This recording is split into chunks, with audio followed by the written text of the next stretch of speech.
کہ تم کوچ کرنے سے پہلے پہلے اس لشکر کا ہرابل دستہ اس ٹیلے کے پیچھے سے نمودار ہوتا ہوا دیکھ لو گے۔ اس کی باتیں سن کر مکی لشکر کے حوصلے پست ہو گئے، عزائم ڈھیلے پڑ گئے۔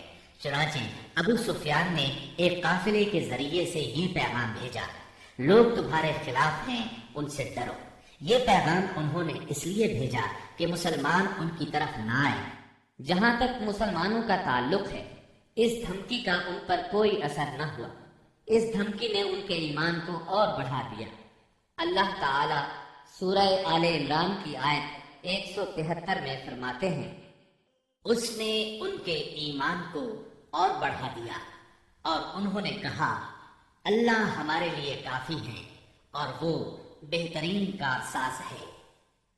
آگے سورہ آل عمران آیت 174 میں فرمایا: چنانچہ وہ اللہ کی نعمت اور فضل کے ساتھ پلٹے، انہیں کسی برائی نے نہ چھوا اور انہوں نے اللہ کی رضامندی کی پیروی کی اور اللہ بڑے فضل والا ہے۔ اس سال یعنی 3 ہجری میں سیدنا حسن رضی اللہ عنہ پیدا ہوئے۔ نبی کریم صلی اللہ علیہ وسلم نے سیدنا عمر فاروق رضی اللہ عنہ کی بیٹی سیدہ حفصہ رضی اللہ عنہا سے نکاح کیا۔ سیدہ زینب بنت خزیمہ رضی اللہ عنہا سے بھی نکاح فرمایا، لیکن یہ چند ماہ زندہ رہیں۔ وراثت کا قانون بھی اسی سال نازل ہوا۔ مشرکہ سے نکاح مسلمانوں کے لیے اب تک جائز تھا، اسی سال حرام قرار پایا۔ احد میں مسلمانوں کو جو وقتی شکست اٹھانا پڑی، اس کے اثرات اچھے نہیں نکلے۔ دشمن دلیر ہو گئے اور وہ کھل کر مد مقابل آ گئے، اور کئی واقعات ایسے پیش آئے جو مسلمانوں کے حق میں بہتر نہیں تھے۔ یہاں ہم ان واقعات کا ذکر کرتے ہیں۔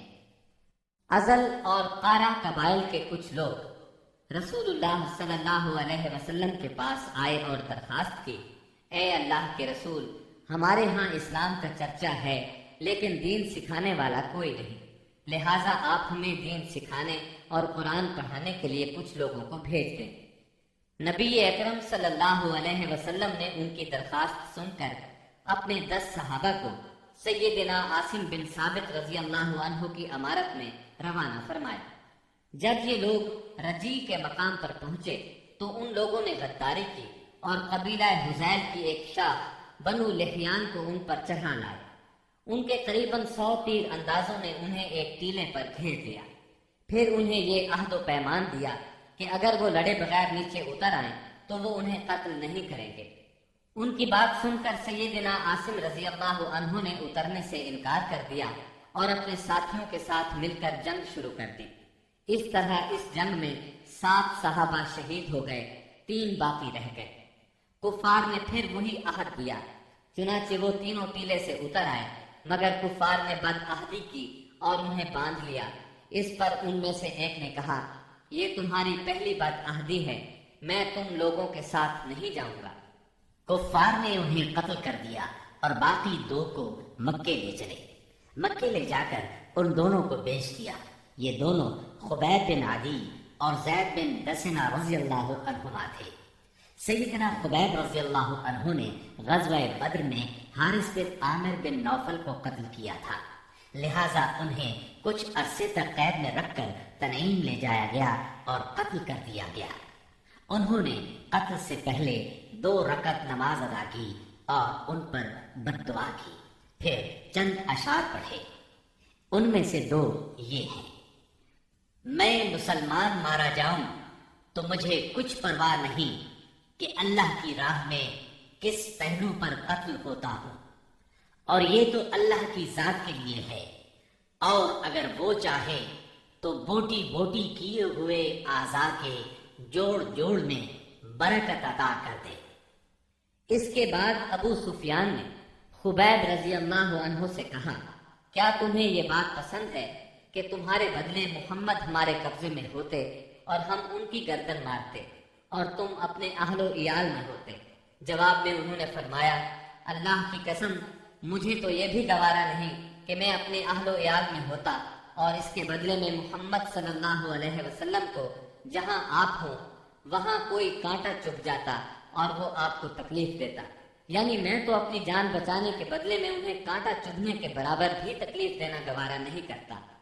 اور پھر اچانک حارث بن عامر کے بیٹے نے انہیں باپ کے بدلے میں قتل کر دیا۔ اب رہ گئے زید بن دسنہ، انہوں نے غزوہ بدر میں امیہ بن محرز کو قتل کیا تھا، چنانچہ انہیں اس کے بیٹے صفوان بن امیہ نے خرید کر قتل کیا۔ بعض کتب میں یوں ہے کہ یہ گفتگو ابو سفیان اور سیدنا خبیب رضی اللہ عنہ کے درمیان نہیں ہوئی تھی، بلکہ زید بن دسنہ سے ہوئی تھی۔ سیدنا عاصم بن ثابت رضی اللہ عنہ کی شہادت کے بعد قریش نے ان کا سر کاٹ لانے کے لیے اپنے کچھ لوگوں کو بھیجا۔ جب یہ لوگ لاش کے پاس پہنچے تو اللہ نے ان کی حفاظت کے لیے بھیڑوں کا جھنڈ بھیج دیا۔ ان بھیڑوں نے کفار کو ان کے نزدیک نہیں پھٹکنے دیا۔ دراصل سیدنا عاصم رضی اللہ عنہ نے شہادت سے پہلے یہ دعا کی تھی، اے اللہ، یہ کفار میری لاش کو نہ چھونے پائیں۔ سو اللہ نے ان کی دعا قبول فرمائی اور لاش کی حفاظت کے لیے بھیڑوں کو بھیج دیا۔ سیدنا عمر رضی اللہ عنہ کو اس واقعے کی خبر ہوئی تو فرمایا کرتے تھے کہ اللہ مومن بندے کی حفاظت اس کی وفات کے بعد بھی کرتا ہے جیسے اس کی زندگی میں کرتا ہے۔ انہی دنوں اس قسم کا سانحہ بئر معونہ پر پیش آیا۔ یہ واقعہ رجی والے واقعے سے کہیں زیادہ المناک تھا۔ اس کا خلاصہ یہ ہے کہ ابو براء عامر بن مالک مدینہ طیبہ میں آیا اور خدمت نبوی میں حاضر ہوا۔ یہ ملائب الاسنہ کے لقب سے مشہور تھا۔ اس کا مطلب ہے نیزوں سے کھیلنے والا۔ آپ نے اسے اسلام کی دعوت دی، اس نے اسلام قبول نہ کیا، لیکن دوری بھی اختیار نہ کی اور یہ امید ظاہر کی کہ اگر اہل نجد کے پاس تبلیغ کے لیے آدمی بھیج دیے جائیں تو وہ اسلام قبول کر لیں گے۔ اس نے یہ بھی کہا کہ آپ جن لوگوں کو بھیجیں گے وہ میری پناہ میں ہوں گے۔ چنانچہ رسول اللہ صلی اللہ علیہ وسلم نے 70 صحابہ کی جماعت اس کے ساتھ کر دی۔ یہ 70 کے 70 قرآن کے حافظ اور قاری تھے۔ انہوں نے بئر معونہ پر پڑاؤ ڈالا۔ سیدنا حرام بن ملحان رضی اللہ عنہ رسول اللہ صلی اللہ علیہ وسلم کا خط لے کر قبیلے کے سردار اللہ کے دشمن عامر بن طفیل کے پاس گئے۔ اس نے خط پڑھنے کی بجائے اپنے ایک آدمی کو اشارہ کیا کہ انہیں قتل کر دے۔ اس نے کمر کی طرف سے نیزے کا وار کیا، نیزہ آر پار ہو گیا۔ وہ یہ کہتے ہوئے گرے، رب کعبہ کی قسم، میں کامیاب ہو گیا۔ پھر اس بدتینت نے فوراً ہی باقی صحابہ پر حملہ کرنے کے لیے بنو عامر کو آواز دی۔ وہ لوگ اس لیے نہ آئے کہ ابو براء عامر بن مالک نے مسلمانوں کو پناہ دی تھی۔ انہوں نے اس کی آواز پر کان نہ دھرے، چنانچہ اس نے بنو سلیم کو آواز دی۔ بنو سلیم اور اس کی چند شاخوں رین، زکوان اور قصیہ نے آ کر صحابہ کرام رضی اللہ عنہم کا محاصرہ کر لیا اور سب کو شہید کر ڈالا۔ صرف کعب بن زید اور عمر بن امیہ زمری رضی اللہ عنہما بچ رہے۔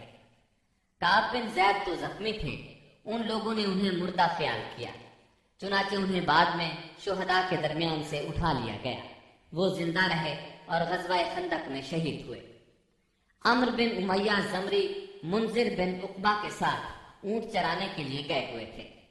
انہوں نے پڑاؤ کی جگہ پر پرندوں کو منڈلاتے دیکھا تو بھانپ گئے کہ کوئی سانحہ ہو گیا ہے۔ فوراً وہاں پہنچے۔ حالات دیکھ کر منذر بن عقبہ نے ان دشمنوں سے لڑ کر شہید ہونے کا فیصلہ کیا۔ چنانچہ وہ ان سے لڑے اور لڑتے لڑتے شہید ہو گئے۔ عمر بن امیہ کو قید کر لیا گیا۔ جب عامر بن طفیل کو بتایا کہ ان کا تعلق قبیلہ مضر سے ہے تو عامر نے ان کی پیشانی کے بال کٹوا کر اپنی ماں کی طرف سے انہیں آزاد کر دیا۔ اس کی ماں نے ایک گردن آزاد کرنے کی منت مانی تھی۔ عامر بن امیہ رضی اللہ عنہ مدینہ منورہ کی طرف روانہ ہوئے۔ راستے میں قرقرہ نامی ایک مقام پر پہنچے تو بنو کلاب کے 2 آدمی ملے۔ عامر بن امیہ رضی اللہ عنہ نے انہیں دشمن کے آدمی خیال کیا اور قتل کر دیا، حالانکہ ان کے پاس رسول اللہ صلی اللہ علیہ وسلم کی طرف سے عہد موجود تھا۔ چنانچہ جب یہ مدینہ منورہ پہنچے اور اس واقعے کی اطلاع دی تو رسول اللہ صلی اللہ علیہ وسلم نے فرمایا، تم نے 2 ایسے آدمیوں کو قتل کیا ہے جن کی دیت مجھے دینا ہوگی۔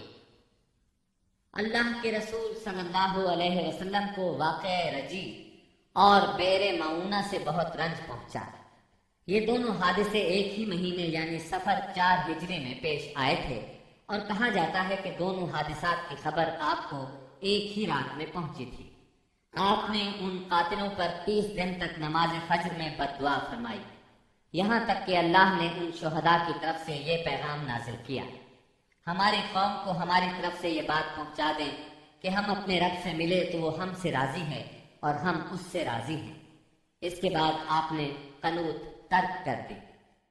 عمرو بن امیہ زمری رضی اللہ عنہ نے جب واپس آ کر بنو کلاب کے 2 آدمیوں کے قتل کی اطلاع دی تو رسول اللہ صلی اللہ علیہ وسلم چند صحابہ کے ساتھ بنو نذیر کے پاس تشریف لے گئے تاکہ معاہدے کے مطابق دونوں مقتولین کی دیت میں مدد کریں۔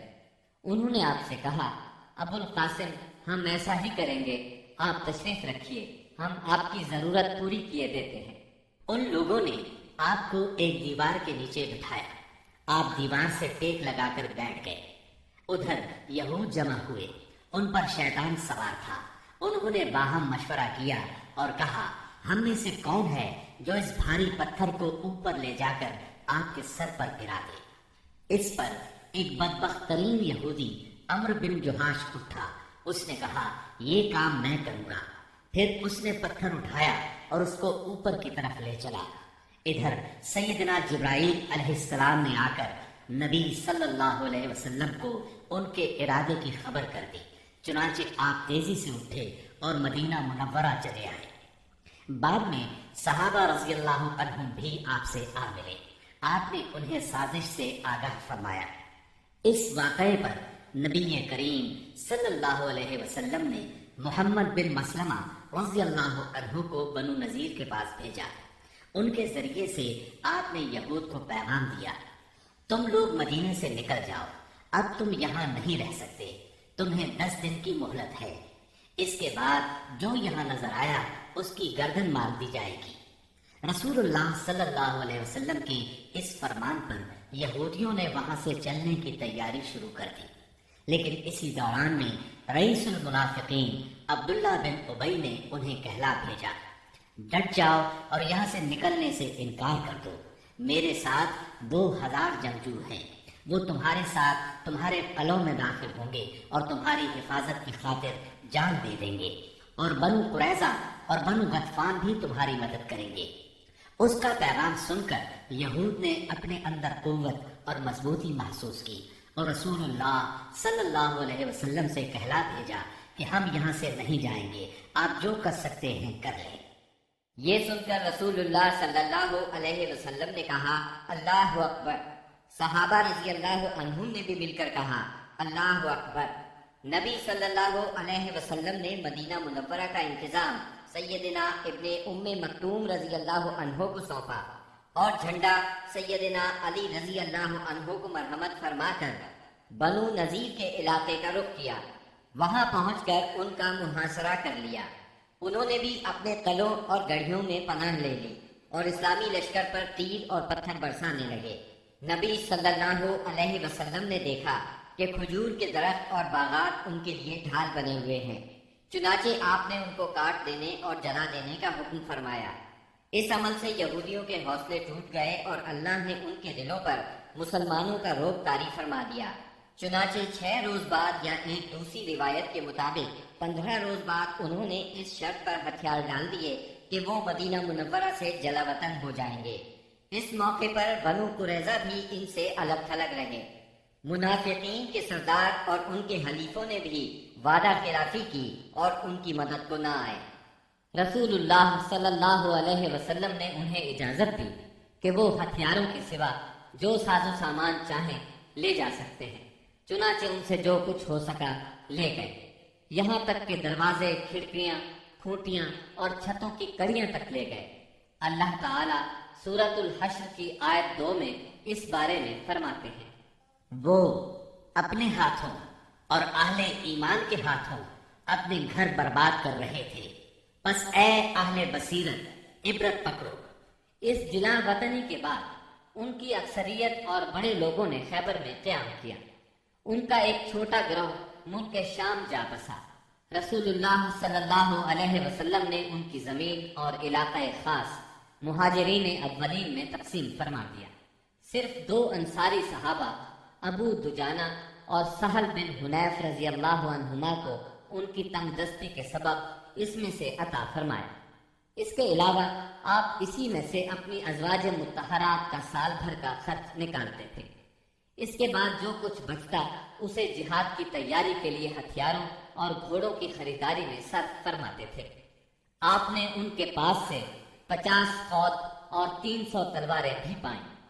ابو سفیان نے احد میں اعلان کیا تھا کہ اگلے سال جنگ ہوگی، چنانچہ شعبان 4 ہجری کی آمد پر رسول اللہ صلی اللہ علیہ وسلم نے اس کے اعلان کے مطابق بدر کا رخ کیا۔ وہاں 8 دن ٹھہر کر ابو سفیان کا انتظار کرتے رہے۔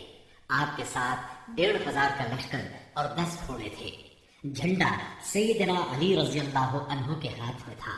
آپ نے مدینے کا انتظام عبداللہ بن رواحہ رضی اللہ عنہ کے سپرد کیا تھا۔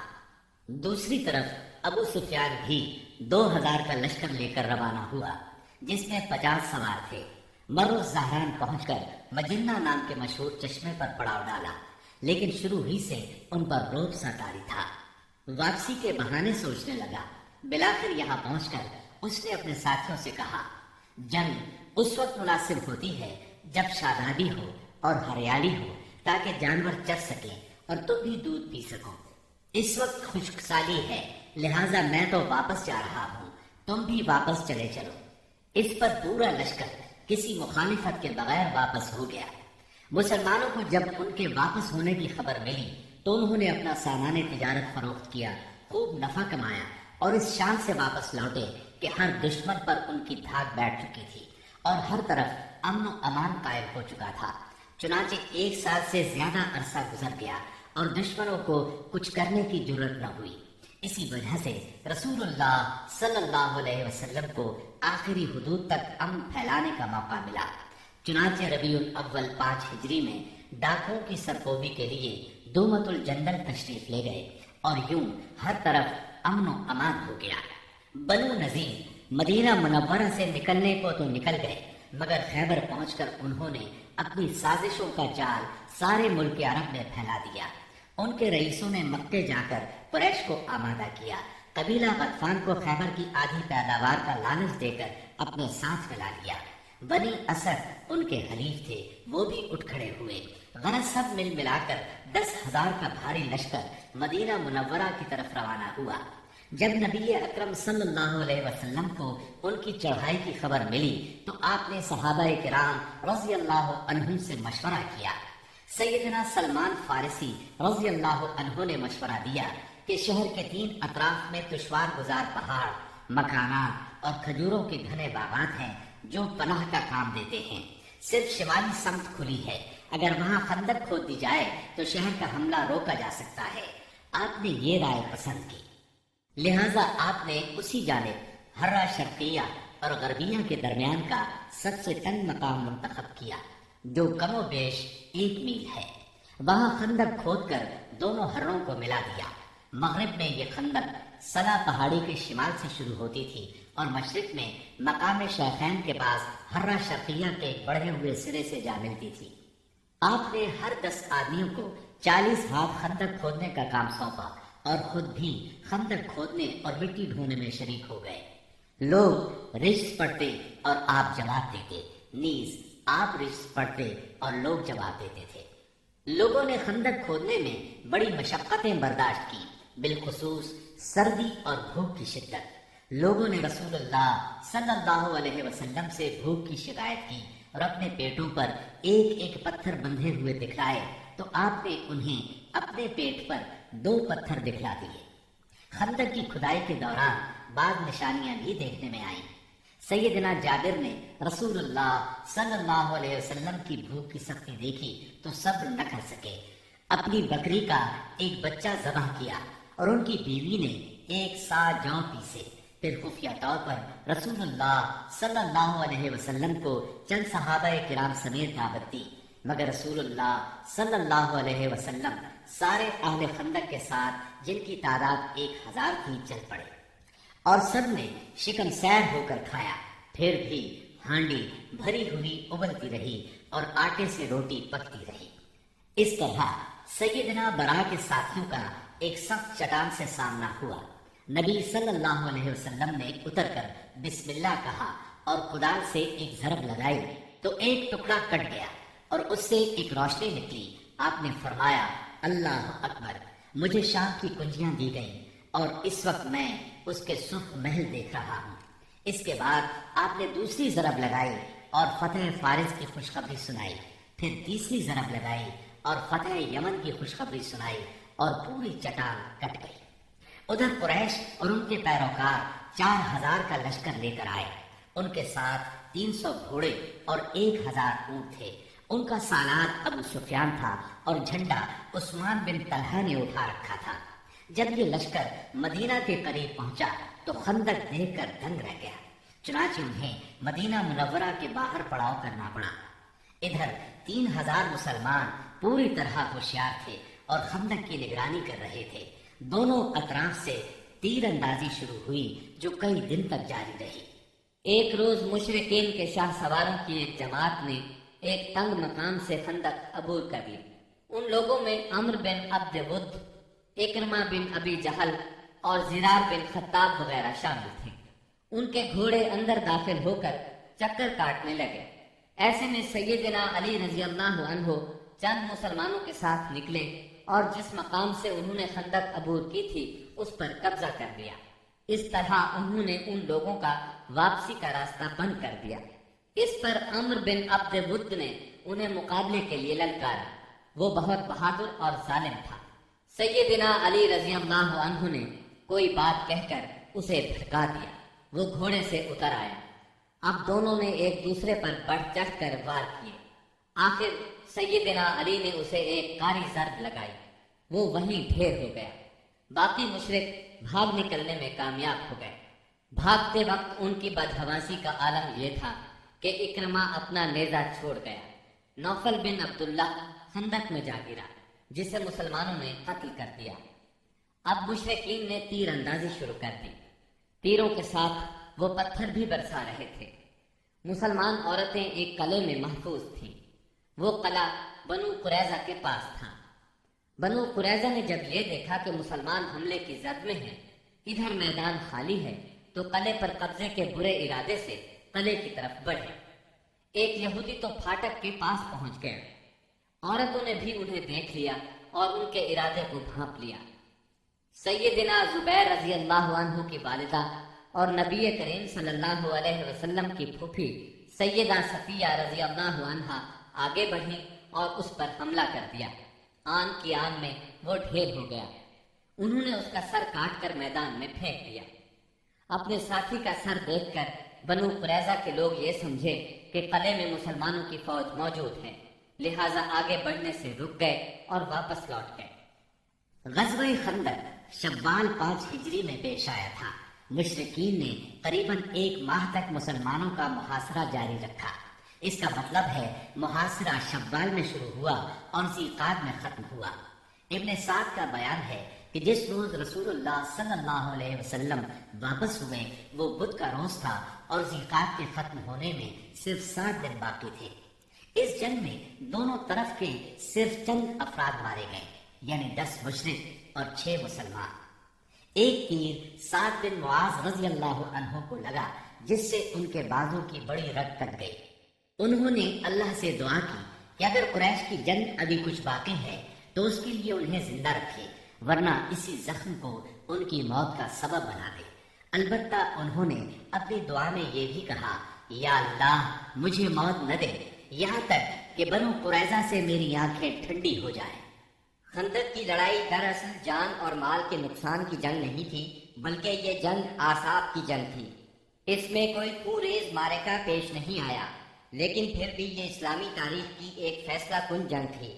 اس جنگ کے نتیجے میں مشرکین کے حوصلے پست ہو گئے اور ان پر یہ بات واضح ہو گئی کہ وہ مسلمانوں کی اس چھوٹی سی جماعت کو، جو مدینہ منورہ میں نشو و نما پا رہی تھی، ختم نہیں کر سکتے۔ وہ کیا، عرب کی کوئی طاقت بھی انہیں ختم نہیں کر سکتی۔ اس خیال کی وجہ یہ تھی کہ غزوہ خندق میں مشرکین بڑی طاقت، ساز و سامان اور بھاری تعداد کے ساتھ آئے تھے۔ اس وقت اس سے بڑی طاقت فراہم کرنا عربوں کے بس کی بات نہیں تھی۔ اس لیے رسول اللہ صلی اللہ علیہ وسلم نے احزاب سے واپسی کے بعد فرمایا، الآن نغزوهم ولا يغزونا نحن نسير إليهم۔ اب ہم ان پر چڑھائی کریں گے، وہ ہم پر چڑھائی نہیں کریں گے۔ اب ہمارا لشکر ان کی طرف جائے گا۔ نبی اکرم صلی اللہ علیہ وسلم غزوہ خندق سے واپس آنے کے بعد ابھی ہتھیار اور کپڑے اتار کر ام سلمہ رضی اللہ عنہا کے گھر میں غسل کر کے فارغ ہی ہوئے تھے کہ جبرائیل علیہ السلام تشریف لے آئے اور بنو قریظہ کی طرف نکلنے کا حکم دیتے ہوئے فرمایا، میں آگے آگے جا رہا ہوں، ان قلعوں میں زلزلہ برپا کروں گا اور ان کے دلوں میں روب ڈالوں گا۔ یہ کہہ کر وہ فرشتوں کے ساتھ روانہ ہو گئے۔ ادھر رسول اللہ صلی اللہ علیہ وسلم نے لوگوں میں منادی کرائی کہ جو شخص سن رہا ہے اور اطاعت پر قائم ہے وہ عصر کی نماز بنو قریظہ میں پڑھے۔ اس کے بعد آپ نے مدینہ منورہ کا انتظام ابن ام مکتوم رضی اللہ عنہ کو سونپا اور سیدنا علی رضی اللہ عنہ کو جنگ کا علم دے کر ہراول دستے کے طور پر ایک جماعت کے ساتھ آگے روانہ فرمایا۔ بنو قریظہ نے انہیں دیکھا تو نبی کریم صلی اللہ علیہ وسلم کو برا بھلا کہنے لگے، مذاق اڑانے لگے۔ ادھر اعلان سن کر مسلمان بھی جھٹ پٹ تیار ہوئے اور نکل پڑے۔ بعض لوگ ابھی راستے میں تھے کہ عصر کا وقت ہو گیا، چنانچہ کچھ لوگوں نے وہی نماز پڑھ لی اور کچھ نے بنو قریظہ پہنچ کر نماز پڑھی۔ رسول اللہ صلی اللہ علیہ وسلم بھی مہاجرین اور انصار کے ساتھ نکلے۔ آپ نے بنو قریظہ کے دیار میں پہنچ کر انا نامی کنویں پر پڑاؤ ڈالا۔ اللہ تعالیٰ نے بنو قریظہ کے دلوں پر ایسا روب طاری کیا کہ وہ اپنے قلعوں اور گڑھیوں سے نکل ہی نہ سکے۔ انہیں لڑائی کی جرأت نہ ہوئی۔ مسلمانوں نے بھی سختی سے محاصرہ جاری رکھا۔ جب یہود نے دیکھا کہ محاصرہ طول پکڑتا جا رہا ہے تو چاہا کہ اپنے بعض مسلمان حلیفوں سے مشورہ کریں۔ چنانچہ انہوں نے رسول اللہ صلی اللہ علیہ وسلم سے درخواست کی کہ وہ ابو لبابہ کو بھیج دیں تاکہ ان سے مشورہ کر لیا جائے۔ آپ نے ابو لبابہ کو بھیج دیا۔ انہیں دیکھ کر مرد حضرات ان کی طرف دوڑ پڑے، عورتیں اور بچے ان کے سامنے دھاڑے مار کر رونے لگے۔ اس کیفیت کو دیکھ کر ابو لبابہ رضی اللہ عنہ پر رقت طاری ہو گئی۔ اس پر یہود نے کہا، کیا آپ مناسب سمجھتے ہیں کہ ہم محمد صلی اللہ علیہ وسلم کے فیصلے پر ہتھیار ڈال دیں؟ انہوں نے کہا، ہاں یہی کرنا چاہیے۔ ساتھ ہی انہوں نے ہاتھ سے اپنے حلق کی طرف اشارہ کیا۔ اس کا مطلب یہ تھا کہ ذبح کر دیے جاؤ گے۔ تاہم انہیں فوراً ہی احساس ہوا کہ یہ اشارہ کر کے انہوں نے اللہ اور اس کے رسول صلی اللہ علیہ وسلم سے خیانت کی ہے۔ چنانچہ وہاں سے واپس لوٹے تو سیدھے مسجد نبوی میں پہنچے، خود کو ایک ستون سے باندھ لیا اور قسم کھائی، اب مجھے اللہ کے رسول صلی اللہ علیہ وسلم ہی اپنے ہاتھ مبارک سے کھولیں گے۔ رسول اللہ صلی اللہ علیہ وسلم کو اس کی اطلاع ہوئی تو آپ نے فرمایا، اگر وہ میرے پاس آ گئے ہوتے تو میں ان کے لیے مغفرت کی دعا کر دیتا، لیکن جب وہ یہ کام کر بیٹھے ہیں تو ہم بھی انہیں چھوڑے رکھیں گے یہاں تک کہ اللہ ہی ان کے بارے میں فیصلہ فرما دے۔ ادھر محاصرے نے مزید طول پکڑا تو بنو قریظہ کے حوصلے بالکل پست ہو گئے۔ چنانچہ 25 روز کے بعد انہوں نے اپنے آپ کو رسول اللہ صلی اللہ علیہ وسلم کے حوالے کر دیا اور کہا، آپ ہمارے بارے میں جو فیصلہ مناسب سمجھیں وہ کریں۔ آپ نے مردوں کو باندھ لیا، عورتوں اور بچوں کو علیحدہ کر لیا۔ اس پر قبیلہ اوس کے لوگوں نے عرض کیا، یہ ہمارے حلیف ہیں، ان پر رحم فرمائیں، جس طرح خزرج کے حلیفوں بنو قینقاع پر احسان فرمایا تھا۔ آپ نے فرمایا، کیا آپ لوگ اس بات پر راضی ہیں کہ آپ کے بارے میں آپ ہی کا ایک آدمی فیصلہ کر دے؟ انہوں نے کہا، کیوں نہیں، ہمیں یہ بات منظور ہے۔ آپ نے سیدنا سعد بن معاذ رضی اللہ عنہ کو بلوا بھیجا۔ انہیں غزوہ خندق میں زخم لگا تھا، اس کی وجہ سے وہ مدینہ منورہ میں تھے۔ انہیں گدھے پر سوار کر کے لایا گیا۔ جب یہ رسول اللہ صلی اللہ علیہ وسلم کے قریب پہنچے تو آپ نے فرمایا، اپنے سردار کی طرف اٹھو۔ چنانچہ یہ لوگ اٹھ کر ان کے استقبال کے لیے گئے۔ انہیں دونوں طرف سے گھیر لیا اور کہنے لگے، سعد، اپنے حلیفوں کے بارے میں حسن سلوک کیجیے گا۔ سیدنا سعد رضی اللہ عنہ خاموش تھے، انہوں نے ان کی بات کا کوئی جواب نہ دیا۔ جب لوگوں نے بہت زور دیا تو بولے، اب وقت آ گیا ہے، سعد کو اللہ تعالیٰ کے بارے میں کسی ملامت کرنے والے کی ملامت کی پرواہ نہیں۔ یہ سن کر بعض لوگ وہیں سے مدینہ منورہ کی طرف پلٹ آئے اور قیدیوں کی موت کا اعلان کر دیا۔ جب سیدنا سعد رضی اللہ عنہ اترے اور انہیں بتایا گیا کہ بنو قریظہ ان کی ثالثی پر رضامند ہیں تو انہوں نے فیصلہ سنایا، مردوں کو قتل کر دیا جائے، عورتوں اور بچوں کو قیدی بنا لیا جائے اور اموال تقسیم کر دیے جائیں۔ رسول اللہ صلی اللہ علیہ وسلم نے فرمایا، تم نے ان کے بارے میں وہی فیصلہ کیا ہے جو 7 آسمانوں کے اوپر سے اللہ تعالی کا فیصلہ ہے۔ یہ فیصلہ یہودی شریعت کے مطابق تھا، بلکہ ان کی شریعت کے فیصلے کے مقابلے میں زیادہ رحم اور نرمی پر مبنی تھا۔ سیدنا سعد رضی اللہ عنہ کے اس فیصلے کے بعد بنو قریظہ کو مدینہ منورہ لایا گیا اور بنو نجار کی ایک عورت کے گھر میں قید کر دیا گیا۔ یہ حارث کی بیٹی تھی۔ اس کے بعد مدینہ منورہ کے بازار میں خندقیں کھودی گئیں، پھر انہیں ایک ایک گروہ کر کے لے جایا گیا اور ان خندقوں میں ان کی گردنیں ماری گئیں۔ ان کی تعداد 400 کے قریب تھی۔ یہ بھی کہا جاتا ہے کہ 6 اور 700 کے درمیان تھی۔ انہی کے ساتھ بنو نذیر کا سردار حیی بن اخطب بھی مارا گیا۔ یہ یہود کے ان 20 سرداروں میں سے تھا جنہوں نے قریش اور غطفان کو غزوہ احزاب کے لیے تیار کیا تھا۔ پھر بنو قریظہ کے پاس آ کر انہیں عہد شکنی پر اکسایا تھا، یہاں تک کہ انہوں نے مسلمانوں کی زندگی کے مشکل ترین اوقات میں ان کے ساتھ غداری کی تھی، اور غداری کرتے وقت حیی بن اخطب سے یہ شرط لگائی تھی کہ یہ بھی ان کے ساتھ رہے گا اور جو حشر ان کا ہوگا وہی اس کا بھی ہوگا۔ چنانچہ محاصرہ ختم ہونے اور ہتھیار ڈال دینے کے بعد یہ بھی ان کے ساتھ قتل کر دیا گیا۔ جب بنو قریظہ کا کام تمام ہو گیا تو بنہ صالح سیدنا سعد بن معاذ رضی اللہ عنہ کی دعا قبول ہو گئی۔ وہ مسجد نبوی کے ایک خیمے میں تھے تاکہ نبی صلی اللہ علیہ وسلم قریب ہی سے ان کی عیادت کر لیا کریں۔ ایک دن ان کے اوپر سے ایک بکری گزر گئی، اس سے ان کا زخم تازہ ہو گیا اور ہنسلی کی ہڈی کے پاس سے خون بہہ نکلا۔ اس قدر خون جاری ہوا کہ ان کی موت واقع ہو گئی۔ ان کا جنازہ مسلمانوں کے ساتھ ساتھ فرشتوں نے بھی اٹھایا اور ان کی موت پر رحمان کا عرش لرز اٹھا۔ ادھر ابو لبابہ رضی اللہ عنہ پر 6 راتیں گزر چکی تھیں۔ نماز کے لیے ان کی بیوی انہیں کھول دیتی تھی، اس کے بعد وہ پھر خود کو ستون سے باندھ دیتے تھے۔ آخر سیدہ ام سلمہ رضی اللہ عنہا کے گھر میں ان کی توبہ نازل ہوئی۔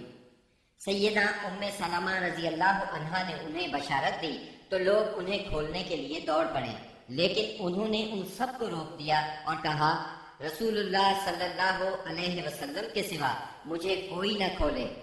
آخر نبی کریم صلی اللہ علیہ وسلم نماز فجر کے لیے نکلے تو انہیں کھول دیا۔ غزوہ بنو قریظہ کے بعد مسلمانوں نے اور کئی فوجی کاروائیاں انجام دی۔ ان میں اہم کاروائیاں یہ ہیں: سمامہ بن اسال نبی صلی اللہ علیہ وسلم کو اور آپ کے لائے ہوئے دین کو سخت ناپسند کرتے تھے، چنانچہ محرم 6 ہجری میں مسلمہ کذاب کے حکم سے بھیس بدل کر نبی صلی اللہ علیہ وسلم کو قتل کرنے نکلے۔ ادھر نبی صلی اللہ علیہ وسلم نے محمد بن مسلمہ رضی اللہ عنہ کو 30 سواروں کے ساتھ ذریعہ کے اطراف میں بھیجا تھا تاکہ بنی بکر بن کلاب کو تنبیہ کریں۔ ذریعہ بصرہ کے راستے میں مدینہ منورہ سے 7 رات کے فاصلے پر واقع ہے۔ ان سواروں نے واپس آتے ہوئے سمامہ بن اسال کو دیکھ لیا، انہیں ان پر شک گزرا، چنانچہ گرفتار کر کے مدینہ منورہ لے آئے اور مسجد کے ایک ستون سے باندھ دیا۔ نبی کریم صلی اللہ علیہ وسلم وہاں سے گزرے تو فرمایا، سمامہ تمہارے نزدیک کیا ہے؟ انہوں نے کہا، اے محمد، میرے نزدیک خیر ہے، اگر قتل کرو گے تو ایک خون والے کو قتل کرو گے، اگر احسان کرو گے تو ایک قدردان پر احسان کرو گے، مال چاہتے ہو تو مانگو، جو چاہو گے دیا جائے گا۔ نبی صلی اللہ علیہ وسلم ان کی بات سن کر مسکرا دیے اور انہیں ان کے حال پر چھوڑ کر آگے بڑھ گئے۔ دوسرے دن نبی کریم صلی اللہ علیہ وسلم پھر اس طرف سے گزرے تو آپ نے فرمایا، سمامہ تمہارا کیا حال ہے؟ وہ بولے، میں ٹھیک ہوں۔ اگر قتل کرو گے تو ایک قصاص والے کو قتل کرو گے، اگر احسان کرو گے تو ایک قدردان پر احسان کرو گے، اگر مال چاہتے ہو تو مانگو، جو چاہو گے دیا جائے گا۔ آپ ان کی بات سن کر مسکرائے اور آگے بڑھ گئے۔ تیسرے دن پھر یہی گفتگو ہوئی۔ اس روز آپ نے فرمایا، سمامہ کو چھوڑ دو۔ صحابہ کرام رضی اللہ عنہم نے انہیں چھوڑ دیا۔ اس کے بعد انہوں نے غسل کیا اور مسلمان ہو گئے۔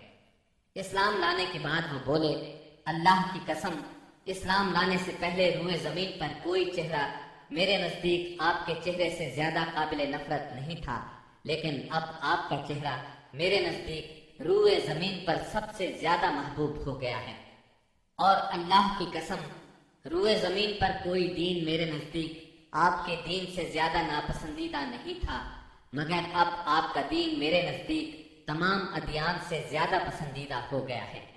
واپسی پر سیدنا سمامہ رضی اللہ عنہ عمرے کے لیے مکہ گئے تو قریش نے انہیں اسلام لانے پر ملامت کی۔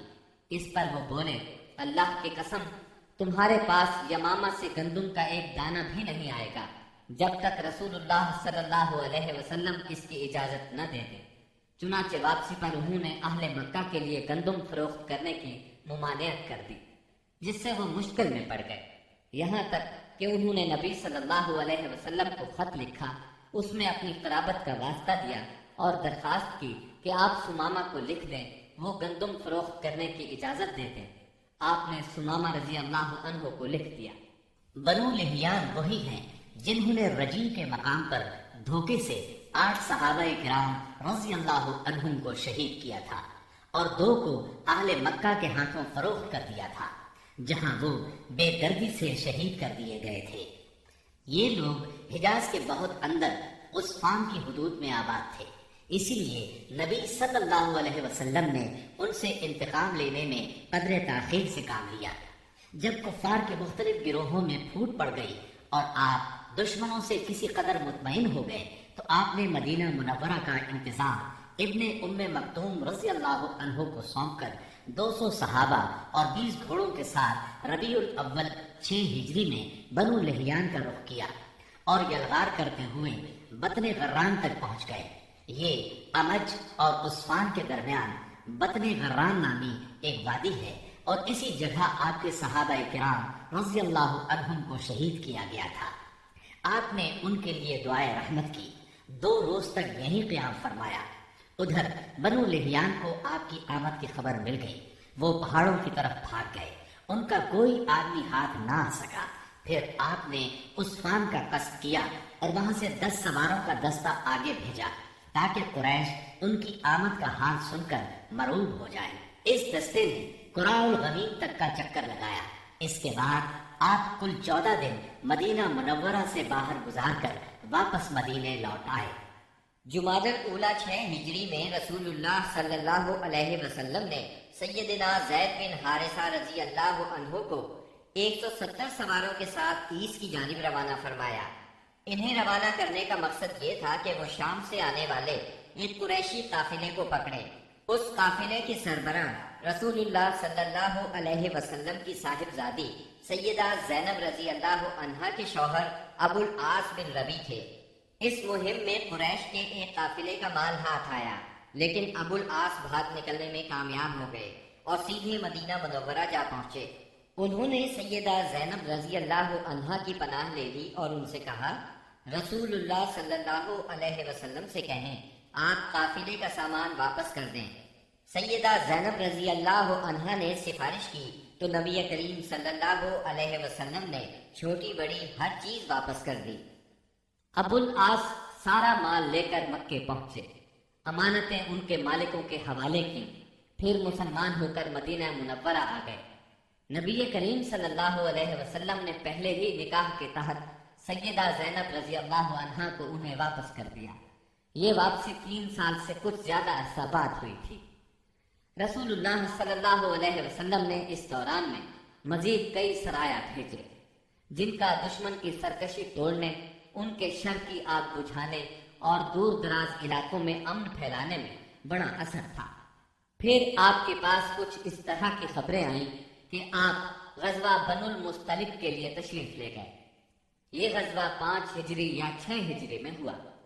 بنو المصطلق قبیلہ خزاعہ کی ایک شاخ تھی۔ قبیلہ خزاعہ کے لوگ عام طور پر رسول اللہ صلی اللہ علیہ وسلم کے خیر خواہ تھے، مگر یہ شاخ قریش کی طرفدار تھی۔ رسول اللہ صلی اللہ علیہ وسلم کو معلوم ہوا کہ یہ لوگ آپ سے لڑنے کے لیے جنگ کی تیاری کر رہے ہیں۔ آپ نے اس خبر کی تحقیق کے لیے بریدہ بن حسیب رضی اللہ عنہ کو بھیجا۔ ان سے معلوم ہوا کہ خبر درست ہے، لہٰذا آپ نے مدینہ منورہ کا انتظام سیدنا زید بن حارثہ رضی اللہ عنہ کو سونپا، اور یہ بھی کہا جاتا ہے کسی اور کو سونپا، اور بنو المصطلق کی طرف یلغار کرتے ہوئے نکلے تاکہ بالکل اچانک ان پر ٹوٹ پڑے۔ آپ کے ساتھ 700 صحابہ کرام تھے، اور بنو المصطلق اس وقت خدید کے اطراف میں ساحل کے قریب مریسی نامی ایک چشمے پر پڑاؤ ڈالے ہوئے تھے۔ آپ نے اس حال میں ان پر چھاپا مارا کہ وہ غافل تھے، بعض کو قتل کیا، عورتوں اور بچوں کو گرفتار کیا اور مال مویشی پر قبضہ کر لیا۔ اس وقت شعبان 5 ہجری کے آخری دن تھے، اور یہ بھی کہا جاتا ہے کہ 6 ہجری کے ابتدائی دن تھے۔ قیدیوں میں بنو المصطلق کے رئیس حارث بن ابی زرار کی صاحبزادی جویریہ بھی تھی۔ مدینہ منورہ آ کر ان کے اسلام لانے پر نبی صلی اللہ علیہ وسلم نے انہیں آزاد کر کے ان سے شادی کر لی۔ اس پر صحابہ کرام نے بنو المصطلق کے 100 گھرانے آزاد کر دیے۔ یہ پہلے ہی مسلمان ہو چکے تھے۔ صحابہ کرام نے انہیں آزاد کرتے ہوئے کہا، یہ رسول اللہ صلی اللہ علیہ وسلم کے سسرال کے لوگ ہیں۔ اس طرح ام المومنین سیدہ جویریہ رضی اللہ عنہا اپنی قوم کے لیے نہایت عظیم اور برکت والی خاتون ثابت ہوئی۔ اس غزوے سے واپسی پر جب مسلمانوں کے پاس پینے کے لیے اور وضو کے لیے پانی نہ بچا تو تیمم کا حکم نازل ہوا۔ اسی سال پردے کا حکم نازل ہوا۔ مسلمان عورتوں اور مردوں کو نگاہ نیچی رکھنے کا حکم دیا گیا۔ پردے کے متعلق احکامات سورہ نور کی آیت 30 اور 31 میں تفصیل سے موجود ہیں۔ پردے کے اس حکم سے پاکیزہ خواتین بلکہ سبھی خواتین کی عزت و عصمت کو ہمیشہ کے لیے پناہ گاہ مل گئی، اور انسانی معاشرے میں عورتوں کی عزت اور وقار کو انتہائی قابل قدر تحفظ مل گیا۔ اس طرح عورتوں کے لیے احترام میں اس قدر اضافہ ہوا کہ جو کائنات کے کسی اور نظام نے عورتوں کو عطا نہیں کیا تھا۔ خواتین کو اگر اپنا مقام، مرتبہ، حیثیت اور اہمیت معلوم کرنا ہو تو انہیں تعلیم اسلام کے راستے میں یہ سب کچھ میسر ہوگا۔ چند سال پہلے تک اسلام کے راستے میں مصائب اور مشکلات کے پہاڑ حائل تھے، لیکن اب رسول اللہ صلی اللہ علیہ وسلم کے اعجاز، اخلاق اور تدبر سے اور مسلمانوں کے اخلاص، ایثار اور کوششوں سے وہ ایک ایک کر کے دور ہو گئے۔ اب اسلام کی ترقی کی راہ میں بس 2 ہی رکاوٹیں رہ گئی تھیں، ایک مکہ کے مشرک، دوسرے خیبر کے یہودی۔ مکے کے مشرکوں سے آپ یہ چاہتے تھے کہ وہ اسلام کی تحریک کو امن و امان سے آگے بڑھنے دیں، اور جو لوگ خوشی سے اسلام کے حلقے میں آنا چاہیں انہیں یہ موقع دیا جائے۔ مکہ معظمہ میں غریب اور کمزور مسلمان عورتوں، بچوں اور بے بس مسلمان مردوں کو جو نظر بند کر رکھا ہے انہیں مدینہ منورہ آنے دیا جائے۔ مسلمانوں کو مکہ آنے جانے اور خانہ کعبہ کے طواف اور حج کی آزادی مل جائے۔ دوسری طرف رسول اللہ صلی اللہ علیہ وسلم خیبر کے یہود سے صرف یہ چاہتے تھے کہ وہ اسلام کی طاقت کو تسلیم کر لیں۔ یہ دونوں رکاوٹیں اس سال کے دوران صلح حدیبیہ اور یہود کے مکمل خاتمے سے دور ہو گئیں۔ مہاجرین کو مکہ معظمہ چھوڑے قریباً 6 سال بیت چکے تھے۔ کچھ لوگ کعبے کی زیارت کو بہت ترس رہے تھے اور کچھ اپنے رشتہ داروں سے ملنے کے لیے بے چین تھے۔ دونوں جذبے فطری تھے۔ ہجرت کے مقدس فریضے نے اس فطری جذبے کو دبا دیا تھا۔ ہجرت کے 6 سال مدینہ منورہ میں رسول اللہ صلی اللہ علیہ وسلم کو خواب دکھلایا گیا کہ آپ اور آپ کے صحابہ امن کے ساتھ مسجد حرام میں داخل ہوئے۔ آپ نے خانہ کعبہ کی کنجی لی اور صحابہ کرام سمیت بیت اللہ کا طواف اور عمرہ کیا۔ پھر کچھ لوگوں نے سروں کو منڈوایا اور کچھ نے قصر کروایا۔ آپ نے صحابہ کرام رضی اللہ عنہم کو اس خواب کی اطلاع دی اور یہ بتلایا کہ آپ عمرہ ادا فرمائیں گے، لہذا صحابہ کرام بھی سفر کے لیے تیار ہو گئے۔ آپ نے مدینہ کے گرد و پیش کی آبادیوں میں بھی روانگی کا اعلان فرما دیا، لیکن انہوں نے چلنے میں دیر کر دی۔ رسول اللہ صلی اللہ علیہ وسلم پیر کے روز یکم ذی قعدہ 6 ہجری کو 1400 مہاجرین و انصار کے ساتھ مدینہ منورہ سے روانہ ہوئے اور اپنے ساتھ قربانی کے جانور بھی لیے تاکہ لوگ جان لیں کہ آپ جنگ کے لیے نہیں عمرے کے لیے جا رہے ہیں۔ ذوالحلیفہ پہنچ کر جانوروں کو قلادے پہنائے گئے، ان کی کوہانی چیر کر نشان بنایا اور عمرے کا احرام باندھا۔ نبی صلی اللہ علیہ وسلم نے سفر جاری رکھا۔ عثفان پہنچے تو آپ کو اطلاع دی گئی کہ قریش مسلمانوں کو بیت اللہ سے روکنے اور جنگ کرنے کا تہیہ کیے بیٹھے ہیں۔ انہوں نے ذی طوا میں پڑاؤ ڈال رکھا ہے اور خالد بن ولید کو 200 سواروں کے ساتھ عثفان کے قریب قراء الغمیم بھیج دیا ہے تاکہ وہ مکہ آنے والا راستہ بند رکھیں۔ نیز اپنی مدد کے لیے حلیف قبائل کو بھی جمع کر لیا ہے۔ اس پر رسول اللہ صلی اللہ علیہ وسلم نے صحابہ کرام سے مشورہ کیا کہ کیا کریں۔ یہ حلیف قبائل جو جمع ہوئے ہیں ان کے گھروں پر ہلہ بول دیں یا سیدھے بیت اللہ کا قصد کریں اور جو روکے اس سے لڑے۔ سیدنا ابو بکر صدیق رضی اللہ عنہ نے کہا، ہم عمرہ کرنے آئے ہیں، لڑنے نہیں، لہذا جو ہمارے اور بیت اللہ کے درمیان رکاوٹ بنے گا ہم اس سے لڑیں گے۔ رسول اللہ صلی اللہ علیہ وسلم نے اس رائے کو پسند فرمایا۔ ادھر خالد بن ولید نے ظہر کی نماز میں مسلمانوں کو رکوع اور سجدہ کرتے دیکھا تو کہا، یہ لوگ غافل تھے، ہم نے حملہ کیا ہوتا تو انہیں مار لیا ہوتا۔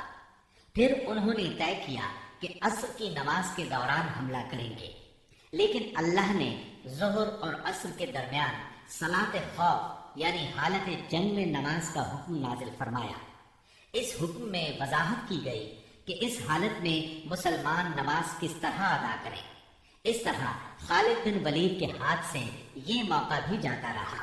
پھر رسول اللہ صلی اللہ علیہ وسلم نے اس راستے کو چھوڑ کر ایک دوسرا راستہ اختیار کیا اور مکے سے نیچے دائیں ہاتھ چل کر ثنیۃ المرار پہنچ گئے، جہاں سے حدیبیہ میں اترتے ہیں۔ وہاں پہنچے تو آپ کی اونٹنی بیٹھ گئی۔ لوگوں نے اسے اٹھانے کی کوشش کی تو بھی نہ اٹھی۔ اب لوگوں نے کہا، قصواء اڑ گئی ہے۔ اس پر آپ نے فرمایا، قصواء اڑی نہیں اور نہ یہ اس کی عادت ہے، بلکہ اسے اس ہستی نے روک رکھا ہے جس نے ہاتھی کو روک دیا تھا۔ پھر آپ نے فرمایا، اللہ کی قسم، یہ لوگ مجھ سے کسی بھی ایسے معاملے کا مطالبہ نہیں کریں گے جس میں اللہ کی حرمتوں کی تعظیم کر رہے ہوں، مگر میں اسے ضرور تسلیم کر لوں گا۔ اس کے بعد آپ نے اونٹنی کو ڈانٹا تو وہ اچھل کر کھڑی ہو گئی۔ پھر آپ نے آگے بڑھ کر حدیبیہ میں پڑاؤ ڈالا۔ اس کے بعد بدیل بن ورقہ خزاعی خزاعہ کی ایک جماعت کے ساتھ آیا۔ یہ لوگ رسول اللہ صلی اللہ علیہ وسلم کے خیر خواہ تھے۔ اس نے بتایا کہ قریش آپ سے جنگ کرنے اور آپ کو بیت اللہ سے روکنے کا تہیہ کیے بیٹھے ہیں۔ آپ نے اس سے فرمایا، ہم صرف عمرہ کرنے آئے ہیں، لڑائی کے لیے نہیں آئے، اور ہم صلح کے لیے تیار ہیں، لیکن اگر قریش نے لڑائی ہی پر اصرار کیا تو ہم اس وقت تک لڑتے رہیں گے جب تک کہ میرا سر تن سے جدا نہیں ہو جاتا یا اللہ کا حکم نافذ نہیں ہو جاتا۔ بدیل نے واپس پلٹ کر یہ بات قریش کو بتائی۔ انہوں نے مکرز بن حفص کو بھیجا۔ آپ نے اس سے بھی وہی بات کہی جو بدیل سے کہی تھی۔ اس کے بعد قریش نے حلیف قبائل کے سردار حلیس بن علقمہ کو بھیجا۔ جب وہ نمودار ہوئے تو رسول اللہ صلی اللہ علیہ وسلم نے فرمایا، یہ شخص ایسی قوم سے تعلق رکھتا ہے جو قربانی کے جانوروں کا بہت احترام کرتی ہے، لہذا جانوروں کو کھڑا کر دو۔ صحابہ کرام نے جانوروں کو کھڑا کر دیا اور خود بھی لبیک پکارتے ہوئے اس کا استقبال کیا۔ اس نے یہ حالت دیکھی تو کہا، سبحان اللہ، ان لوگوں کو بیت اللہ سے روکنا ہرگز مناسب نہیں۔ بھلا یہ کیا کہ رقم، جذام اور حمیت کے لوگ تو حج کریں اور عبد المطلب کا بیٹا بیت اللہ سے روک دیا جائے۔ بیت اللہ کے رب کی قسم، قریش برباد ہوئے، یہ لوگ عمرہ کرنے آئے ہیں۔ قریش نے یہ بات سنی تو کہا، بیٹھ جاؤ، تم اعرابی ہو، تمہیں چال بازیوں کا علم نہیں۔ اس کے بعد قریش نے عروہ بن مسعود ثقفی کو بھیجا، اس نے آ کر بات کی۔ رسول اللہ صلی اللہ علیہ وسلم نے اس سے بھی وہی کہا جو بدیل سے کہا تھا۔ اس نے دربار نبوت کی کیفیت دیکھی تو دنگ رہ گیا۔ اس نے مکہ واپس جا کر کہا، میں نے قیصر و کسریٰ کے دربار دیکھے ہیں، مگر جیسے جانثار محمد بن عبداللہ کو ملے ہیں ان کی کوئی مثال نہیں۔ ان کے نبی جب وضو کرتے ہیں تو یہ لوگ وضو کا پانی زمین پر نہیں گرنے دیتے۔ اب رسول اللہ صلی اللہ علیہ وسلم نے طے کیا کہ قریش کے پاس ایک سفیر بھیجیں جو انہیں یقین دلائے کہ آپ عمرہ ہی کے لیے آئے ہیں۔ چنانچہ آپ نے سیدنا عثمان بن عفان رضی اللہ عنہ کو روانہ فرمایا اور انہیں یہ حکم بھی دیا کہ وہ مکہ کے کمزور مومن مردوں اور عورتوں کے پاس جا کر انہیں قریب ہی فتح کی بشارت سنائیں اور یہ بتلا دیں کہ اللہ تعالی اپنے دین کو مکہ میں ظاہر اور غالب کرنے والا ہے، یہاں تک کہ کسی کو ایمان چھپانے کی ضرورت نہیں ہوگی۔ سیدنا عثمان رضی اللہ عنہ ابان بن سعید اموی کی پناہ میں مکہ معظمہ کے اندر داخل ہوئے اور پیغام پہنچایا۔ قریش نے سیدنا عثمان کو پیشکش کی کہ بیت اللہ کا طواف کر لیں۔ اس پر سیدنا عثمان رضی اللہ عنہ نے فرمایا، یہ کیسے ممکن ہے کہ رسول اللہ صلی اللہ علیہ وسلم کو تو بیت اللہ سے روک دیا جائے اور عثمان طواف کرے۔ پھر انہوں نے سیدنا عثمان رضی اللہ عنہ کو روک لیا۔ غالباً وہ چاہتے تھے کہ آپس میں مشورہ کر لیں، پھر جواب سمیت انہیں رخصت کرے، لیکن ان کے واپس پہنچنے میں دیر ہوئی تو مسلمانوں میں یہ افواہ پھیل گئی کہ انہیں قتل کر دیا گیا ہے۔ چونکہ قاصد کے قتل کا مطلب اعلان جنگ ہے، اس لیے رسول اللہ صلی اللہ علیہ وسلم نے فرمایا، ہم اس جگہ سے ٹل نہیں سکتے یہاں تک کہ ان لوگوں سے مار کا آرائی نہ کر لیں۔ پھر آپ نے ایک درخت کے نیچے 1400 صحابہ کرام سے بیعت لی۔ صحابہ نے بڑی گرمجوشی کے ساتھ موت پر اور میدان سے نہ بھاگنے پر بیعت کی۔ اس موقع پر رسول اللہ صلی اللہ علیہ وسلم نے اپنا ایک ہاتھ دوسرے ہاتھ سے پکڑ کر فرمایا، یہ عثمان کا ہاتھ ہے۔ لیکن جب بیعت مکمل ہو چکی تو سیدنا عثمان رضی اللہ عنہ بھی آ گئے۔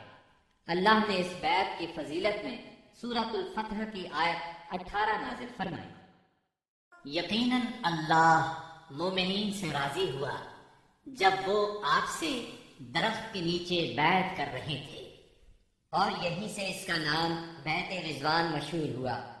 قریش نے اس بیعت کا حال سنا تو ان پر بڑا زبردست روب طاری ہوا اور انہوں نے صلح کرنے کے لیے سہیل بن عمرو کو بھیجا۔ سہیل بن عمرو نے لمبی گفتگو کی۔ آخرکار یہ شرائط طے ہوئی۔ نمبر 1، رسول اللہ صلی اللہ علیہ وسلم اس سال مکے میں داخل ہوئے بغیر لوٹ جائیں گے، اگلے سال مکے آئیں گے اور 3 روز قیام کریں گے۔ ان کے ساتھ کوئی ہتھیار نہیں ہوگا، صرف تلواریں ہوں گی، وہ بھی میان کے اندر۔ نمبر 2، فریقین میں 10 سال کے لیے جنگ بند رہے گی۔ نمبر 3، جو شخص محمد صلی اللہ علیہ وسلم کے عہد میں داخل ہونا چاہے داخل ہو سکتا ہے، اور جو قریش کے عہد میں داخل ہونا چاہے داخل ہو سکتا ہے۔ نمبر 4، قریش کا جو آدمی مسلمانوں کی پناہ میں جائے گا مسلمان اسے قریش کے حوالے کر دیں گے، لیکن مسلمانوں کا جو آدمی قریش کی پناہ میں آئے گا قریش اسے واپس نہیں کریں گے۔ نمبر 5، اس کے بعد آپ نے سیدنا علی رضی اللہ عنہ کو بلایا اور املا کرائی کہ لکھو بسم اللہ الرحمن الرحیم۔ اس پر سہیل بن عمرو نے کہا، ہم نہیں جانتے کہ رحمان کیا ہے، آپ بسمک اللہم لکھیں۔ رسول اللہ صلی اللہ علیہ وسلم نے انہیں یہی لکھنے کا حکم فرمایا۔ پھر آپ نے املا لکھوائی۔ یہ وہ بات ہے جس پر محمد رسول اللہ نے مصالحت کی ہے۔ اس پر سہیل نے کہا، اگر ہم جانتے کہ آپ اللہ کے رسول ہیں تو آپ کو پھر ہم نہ تو بیت اللہ سے روکتے اور نہ آپ سے جنگ کرتے، لہٰذا آپ محمد بن عبداللہ لکھوائیں۔ آپ نے فرمایا، میں اللہ کا رسول ہوں اگرچہ تم جھٹلاؤ۔ پھر آپ نے سیدنا علی رضی اللہ عنہ کو حکم فرمایا لفظ رسول اللہ کو مٹا کر محمد بن عبداللہ لکھیں۔ سیدنا علی رضی اللہ عنہ نے مٹانا گوارا نہ کیا، اس لیے نبی کریم صلی اللہ علیہ وسلم نے خود اپنے دست مبارک سے مٹایا۔ پھر پوری دستاویز کے 2 نسخے لکھے گئے، ایک نسخہ قریش کے لیے، دوسرا مسلمانوں کے لیے۔ صلح نامہ حدیبیہ کی شرائط ظاہر میں بہت سخت تھی، اسی لیے بعض پرجوش مسلمانوں کو ان کے ماننے میں تأمل ہو رہا تھا، لیکن جب خود رسول اللہ صلی اللہ علیہ وسلم ان کو مان چکے تو پھر انکار کی جرات کون کرتا؟ اور پھر چند ہی دنوں بعد معلوم ہو گیا کہ یہ شرائط اسلام کے حق میں بے حد فائدہ مند تھی۔ ابھی صلح نامہ لکھا جا رہا تھا کہ قریش کے نمائندے سہیل بن عمرو کے صاحبزادے ابو جندل بیڑیاں گھسیٹتے آ پہنچے۔ سہیل نے ان کی واپسی کا مطالبہ کر دیا۔ نبی کریم صلی اللہ علیہ وسلم نے فرمایا ابھی تو تحریر مکمل بھی نہیں ہوئی۔ اس پر سہیل نے کہا تب میں آپ سے صلح ہی نہیں کرتا۔ آپ نے فرمایا اچھا تم اسے میری خاطر چھوڑ دو۔ اس نے کہا یہ بھی نہیں ہو سکتا۔ پھر سہیل نے ابو جندل کو مارا۔ ابو جندل نے چیخ کر کہا مسلمانوں، کیا میں مشرکین کی طرف واپس کیا جاؤں گا کہ وہ مجھے میرے دین سے فتنے میں ڈالیں؟ اس پر اللہ کے رسول صلی اللہ علیہ وسلم نے فرمایا صبر کرو اور ثواب کا باعث سمجھو، اللہ تمہارے لیے اور تمہارے علاوہ جو دوسرے کمزور مسلمان ہیں ان سب کے لیے کشادگی اور پناہ کی جگہ بنائے گا۔ ہم نے مشرکین سے صلح کر لی ہے اور ہم نے ان کو اور انہوں نے ہم کو اس پر اللہ کا عہد دے رکھا ہے، اس لیے ہم بدعہدی نہیں کر سکتے۔ اس صلح کا اثر اسلامی دعوت کی رفتار پر بہت اچھا ہوا۔ عام عرب سے ملنے اور انہیں اللہ کی دعوت دینے کا موقع مسلمانوں کے ہاتھ لگا، چنانچہ لوگ بکثرت اسلام میں داخل ہوئے اور صرف 2 سال میں مسلمانوں کی تعداد اتنی ہو گئی کہ 19 برسوں میں نہیں ہوئی تھی۔ اکابرین قریش جو کہ قریش کا نچوڑ تھے، یعنی عمرو بن عاص، خالد بن ولید اور عثمان بن طلحہ جیسے حضرات اپنی رغبت اور مرضی سے مسلمان ہونے کے لیے خدمت نبوی میں حاضر ہوئے، اسلام پر بیعت کی اور اس کے راستے میں جان، مال، صلاحیت، طاقت اور اپنا سب کچھ قربان کرنے کا معاہدہ کیا۔ تب آپ نے فرمایا مکہ نے اپنے جگر گوشوں کو ہمارے حوالے کر دیا۔ محرم 7 ہجری میں رسول اللہ صلی اللہ علیہ وسلم نے خیبر کا قصد فرمایا۔ اس موقع پر ان لوگوں نے بھی اجازت مانگی جو حدیبیہ کے موقع پر پیچھے رہ گئے تھے۔ آپ نے اعلان فرمایا میرے ساتھ وہی روانہ ہو جسے جہاد کی خواہش ہو، رہا مال غنیمت تو اس میں سے کچھ نہیں ملے گا۔ اس کے نتیجے میں آپ کے ساتھ بیت رضوان والے 1400 اصحاب ہی روانہ ہوئے۔ آپ نے مدینے کا انتظام سبا اور فتح بن غفاری رضی اللہ عنہ کو سونپا۔ پھر خیبر جانے والے جانے پہچانے راستے پر چل پڑے۔ قریباً نصف راستہ طے کرنے کے بعد آپ نے ایک دوسرا راستہ اختیار فرمایا جو ملک شام کی جانب سے خیبر پہنچاتا تھا۔ اس سے آپ کا مقصد یہ تھا کہ یہودیوں کے لیے ملک شام کی طرف بھاگنے کا راستہ بند کر دیں۔ آپ نے سفر کی آخری رات خیبر کے پاس گزاری، مگر یہودی بے خبر رہے۔ پھر فجر کی نماز اندھیرے میں پڑھی اور سوار ہو کر خیبر کا رخ کیا۔ ادھر یہود بے خبری میں اپنے پھاوڑے اور ٹوکریاں وغیرہ لے کر اپنی زمینوں کی طرف نکلے۔ انہوں نے اچانک لشکر کو سامنے دیکھا تو چیختے ہوئے بھاگے۔ اللہ کی قسم، محمد لشکر سمیت آ گئے۔ نبی صلی اللہ علیہ وسلم نے فرمایا اللہ اکبر، خیبر تباہ ہوا۔ جب ہم کسی قوم کے میدان میں اتر پڑتے ہیں تو ڈرائے ہوئے لوگوں کی صبح بری ہو جاتی ہے۔ خیبر مدینہ منورہ سے 171 کلومیٹر شمال میں واقع ہے۔ اس وقت اس کی آبادی 3 حصوں میں بٹی ہوئی تھی، ایک نطاط، دوسرے قتیبہ اور تیسرے شق۔ نطاط میں 3 قلعے تھے، حصن نائم، حصن صعب بن معاذ اور حصن قلعہ زبیر۔ شق میں 2 قلعے تھے، حصن ابی اور حصن نظام، اور قتیبہ میں 3 قلعے تھے، حصن قموس، حصن وطیح، حصن سلانہ۔ ان کے علاوہ خیبر میں مزید قلعے اور گڑھیاں بھی تھیں، مگر وہ چھوٹی تھیں اور طاقت اور حفاظت میں ان کے ہم پلہ نہیں تھے۔ رسول اللہ صلی اللہ علیہ وسلم نے لطاف کے قلعوں کے مشرق میں تیروں کی پہنچ سے دور پڑاؤ ڈالا اور حصن نائب کے محاصرے سے جنگ کا آغاز کیا۔ یہ بہت بلند، محفوظ اور مشکل چڑھائی والا قلعہ تھا اور یہود کی پہلی دفاعی لائن کی حیثیت رکھتا تھا۔ اسی میں ان کا شاہزور بہادر مرحب بھی تھا۔ یہ 1000 مردوں کے برابر مانا جاتا تھا۔ چند روز تک فریقین میں تیر اندازی ہوئی، پھر رسول اللہ صلی اللہ علیہ وسلم نے فتح کی بشارت دیتے ہوئے فرمایا، کل میں جھنڈا ایسے شخص کو دوں گا جو اللہ اور اس کے رسول صلی اللہ علیہ وسلم سے محبت رکھتا ہے اور جس سے اللہ اور اس کے رسول محبت کرتے ہیں۔ آپ کا یہ فرمان سن کر سب انصار اور مہاجرین نے اس آرزو میں رات گزاری کہ جھنڈا اسے دیا جائے۔ صبح ہوئی تو آپ نے فرمایا، علی کہاں ہے؟ صحابہ کرام نے بتایا، ان کی آنکھ آئی ہوئی ہے۔ آپ نے انہیں بلا بھیجا، وہ لائے گئے۔ آپ نے ان کی آنکھوں میں لعاب دہن لگایا اور دعا فرمائی۔ وہ اسی وقت شفا یاب ہو گئے، گویا انہیں کوئی تکلیف تھی ہی نہیں۔ پھر انہیں جھنڈا دیا اور فرمایا، جنگ سے پہلے انہیں اسلام کی دعوت دو۔ ادھر یہود نے اپنی عورتیں اور بچے شق کے قلعے میں بھیج دیے تھے اور اس صبح طے کیا تھا کہ کھلے میدان میں جنگ کریں گے۔ چنانچہ جب سیدنا علی رضی اللہ عنہ ان کے پاس پہنچے تو انہیں جنگ کے لیے تیار پایا۔